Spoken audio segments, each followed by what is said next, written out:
Imposter syndrome is a real thing, and it really holds a lot of people back from being the best that they can be and getting the best that they can get from serving in the marketplace. Usually it shows up where you begin to doubt your capability, you begin to doubt your expertise, you begin to think maybe I don't fit in, maybe I'm not qualified. Even when you begin to get some successes, when you begin to nail clients, you begin to doubt that you actually qualify to serve these clients, and you start to feel like you're a fraud and that at some point you're going to get found out. I'm sure maybe as you're listening to this, you can identify with this feeling. I just want you to know that it's not a feeling that only you are experiencing. Most heart-led coaches who step out into building a business, or those who make a decision to step out into serving an ideal premium buyer, most of us do experience this phenomenon called imposter syndrome.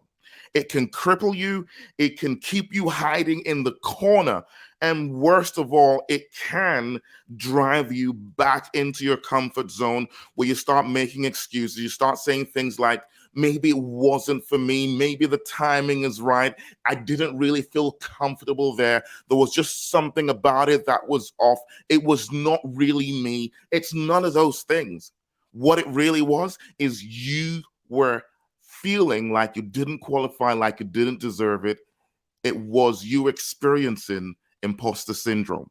And the truth is, I can identify with this, and I'm going to share a little bit about something that happened for me a while back so you can understand that I can feel your pain. I've been there, I've experienced it, I've lived it, and I've lived it more than once actually. But I'm going to share one experience that just stuck out for me as I began to think about what to share during this episode.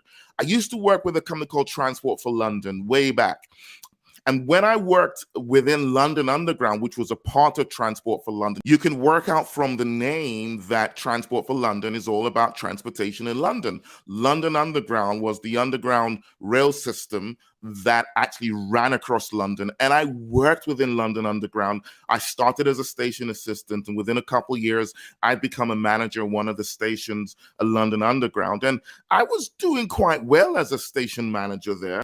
However, the reality is my passion was always about people development. It was about helping people advance and helping people improve. Even when I was a station manager, I spent most of the time that I was working there, helping the people who I managed with their careers. And I'd sit down with them and coach them, support them, challenge them, inspire them to be better than they were, and guide them in ways they could begin to expand and develop their capabilities. So I realized that this was who I was. And so moving into some sort of learning role made complete sense for me.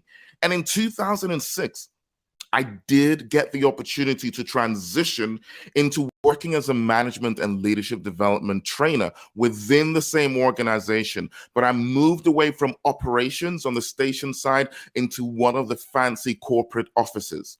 Now, I still remember when I just started this new job. It was a whole new world. I moved from wearing a uniform to having to wear my own suits and coming in from home and having my own allocated space, unlike before where I shared office space. It was all very different for me, but that was just the beginnings.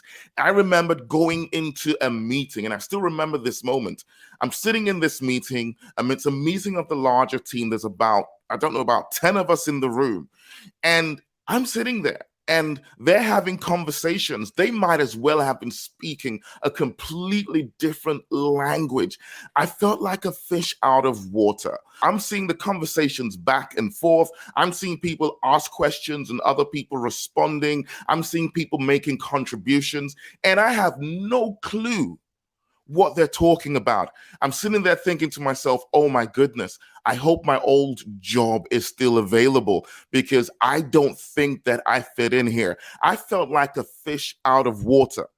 I remember when they turned to me and says, DJ, what do you think? And I said, yeah, I think it makes sense. Now, you've got to understand, I hadn't the foggiest idea what they were talking about, but that was my way of just escaping from that conversation in the moment because I had no clue what was going on. I also remember another incident that stood out for me. This particular situation, I was sitting in the room while a colleague of mine who was piloting a new course. It was a course called Managing Performance. And I was sitting in because I was meant to be a co-deliverer, so which meant in the near future I was going to be delivering this course that my colleague was delivering. I remember sitting in the room and he starts to deliver. I have no idea what he's saying. And then the delegates are asking him questions. The delegates are contributing to the conversation. And I am sitting there. I am clueless. And I'm thinking to myself, how can I deliver this? I don't understand it. Why am I here? All this was running through my head. I remember people would come up to me, like my boss would come into the room and say, DJ, how are you finding it? And I'll just smile because I was panicking. I was thinking to myself, you should have just stayed back in your old job. You know that you don't fit in here. You know that this is not where you're meant to be. Your background is entrepreneurial and operation. This whole corporate language, it's not for you.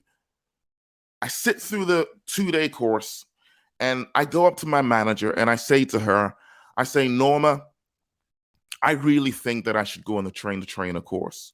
She says, why, DJ? I said, because of the environment that I've come from, I don't really have the experience that is needed in this job. And I feel like going on the trainer course, I would get some formal training that would really help me for this new job.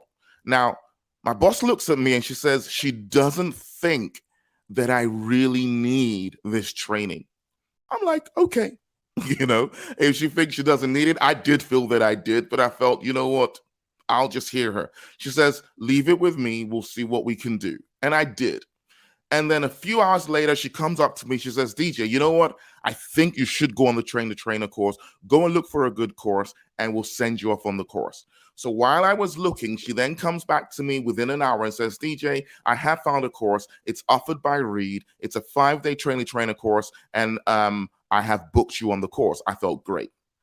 So I'm looking forward to this course because I'm thinking I'm finally going to learn how to be a good trainer because I don't feel like I fit in. I know that I did well at the interviews. I know that I performed well at the interviews and they felt I was good enough to give me this job. But the reality is I know deep down inside that I don't fit in. I know deep down inside that I'm not really ready for this right now. This was all that was going through my head.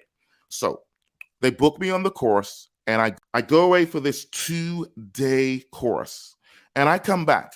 Now, when I come back from the course, I guess the question you'd ask me is, DJ, so what did you get out of the course? I got a few hints, I got a few tips, I definitely got a few concepts I could implement and I could use in my career and in my new role. But my biggest takeaway from that course was the fact that I identified that I am a really, really good trainer. That was probably my biggest takeaway from the course. How did that happen? It mainly was just from the fact that I was sitting in the room and pretty much everything the trainer was telling us, I knew. Every time she was asking a question, I was putting up my hand. After a while, I felt very embarrassed because it seemed like I was showing off, but it was just because I knew the answers. No one else put up their hand, and she's sitting there waiting for someone to say something. My hand goes up again. And then we also had a lot of skills practice. And from the feedback that I received from my co-delegates as well as from the facilitator, I left that 5-day course knowing that I'm a really good trainer. Now, I get back to work and my boss sits down with me, Norma. She was a phenomenal manager. And then she asked me, DJ, how was it? What did you get from the course? I said, I got from the course that I am a really good trainer and I'm quite confident now that I can do well in this role. And then she looked at me and she smiled and she said, that was exactly why I agreed for you to go on that course, because I know this about you already, but I know that you needed to know this about yourself. And for me, that was the beginning of knocking out imposter syndrome. And I did go on to build a very solid career in management and leadership development, expanded from just training into coaching and consulting, and also in leading my own teams in that space.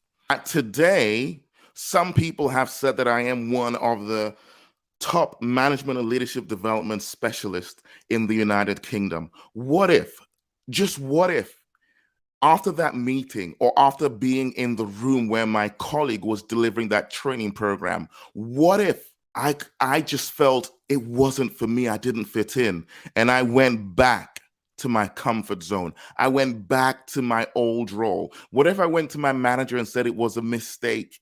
I don't really feel this is the job for me. I don't feel that I fit in. It just doesn't feel right for me. I would have gone back to where I used to be and never had the wonderful experiences I had, and gone on to build the amazing career that I built for myself because of imposter syndrome. Now, the challenge is, as a heart-led coach, where you don't have a boss to encourage you, where you're not in a system where you have moved into a new role and you technically can't just go back to your old role. The truth is, it's easy for you to quit on yourself and just go back, to quit on trying to build a coaching business, or to quit, more importantly, on serving this ideal premium buyer because of feeling uncomfortable, because of maybe one or two things not going the way you want it to go. And then you begin to think, it's not really for me. I don't fit in. I don't feel comfortable. And all these excuses that run through your head,